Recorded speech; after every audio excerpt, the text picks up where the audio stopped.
ఎవరికైతే పట్టాలు ఇచ్చిర్రో అప్పుడు కాశీవన్ సింగ్ గారు వాళ్ళందరి మళ్ళొకసారి గవర్నమెంట్ పోవాలి, మంత్రి ముఖ్యమంత్రి దాకా పోవాలి.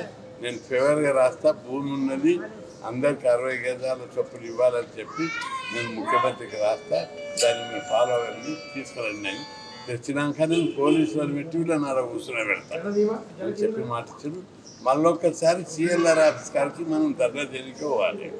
ఎందుకంటే ప్రభుత్వం ఇందిరమ్మ ఇండ్ల కింద ఇస్తున్నారు జాగా 100 గజాలు. ఇప్పుడు మనకి ఇచ్చిన పట్టాలు 60 గజాలు ఉంటాయి. ఆ 60 గజాల జాగానే అడుగుతున్నాం మనం.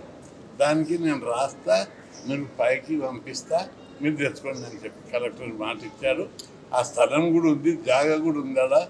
ఎవరు అడ్డం వచ్చినా పోలీసులు పెట్టి వాళ్ళని పంపించి మీకు లీగల్గా అప్పటి తహసీల్దార్ కలెక్టర్ సంతకం పెట్టి ఇచ్చింది ఉంది. కాబట్టి ఎవరు కూడా వాళ్ళ ఆందోళన చెందొద్దు, నేను చేస్తా అని చెప్పి మాట ఇచ్చాను.